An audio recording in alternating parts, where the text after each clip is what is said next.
What is a monopoly? In economics, a monopoly is when a single company dominates an entire market with little to no competition.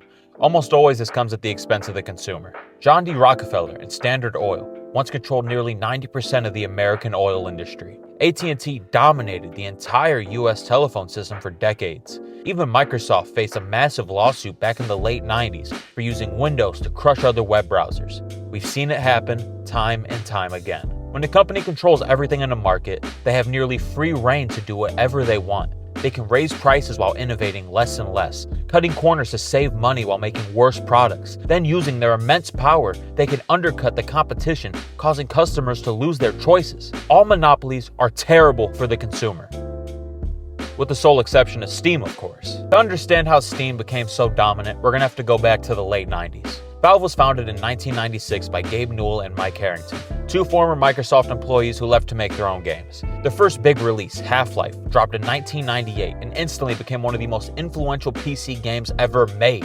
Then 2 years later, they came out with another banger. That was Counter-Strike. But Valve quickly ran into a problem that had been plaguing other developers for years: updating games. You see, back then, if a bug was discovered, players had to manually download patches from random websites and install them themselves, which made multiplayer games like Counter-Strike incredibly hard to maintain. So Valve had an idea.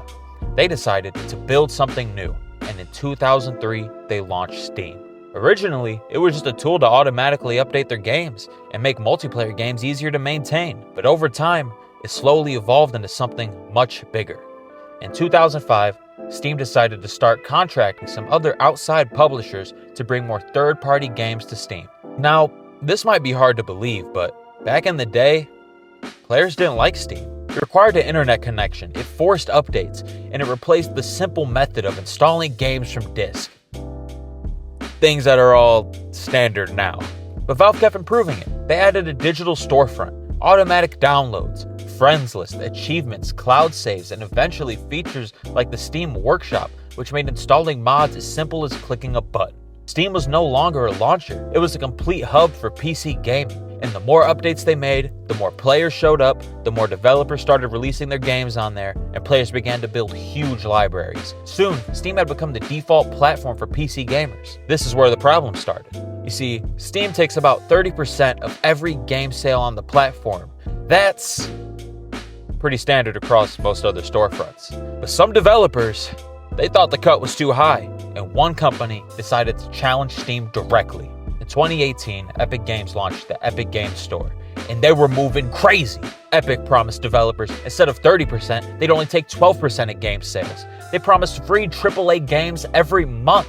They started buying exclusive rights to games. Titles that were supposed to release on Steam suddenly launched only on the Epic Games Store. Their goal was simple. They wanted players to migrate. Despite all the money that they threw at it, things didn't go as planned. Despite massive funding and huge exclusivity deals, Epic couldn't compete. And it's pretty simple why. Steam had already spent 15 years building a better platform for players. When the Epic Games Store launched, it was missing basic features like user reviews, achievements, mod support, community forums, player profiles, even a fucking shopping cart. Many players, this felt bare bones.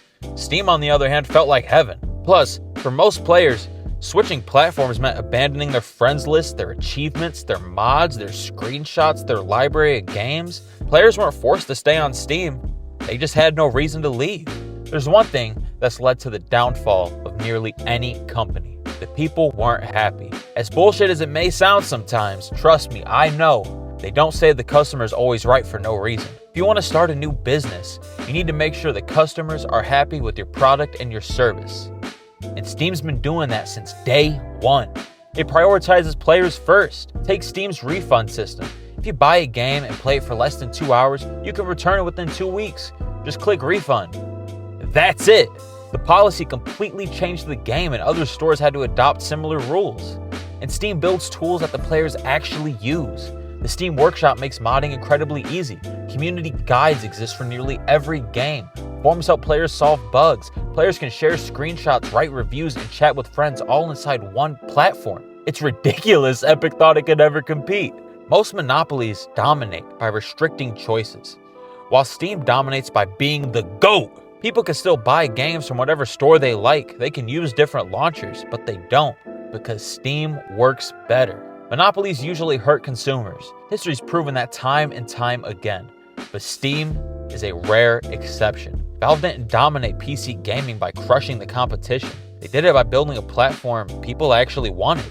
So as long as Valve continues to do their thing, I think we can let this monopoly slide. Thank y'all so much for watching.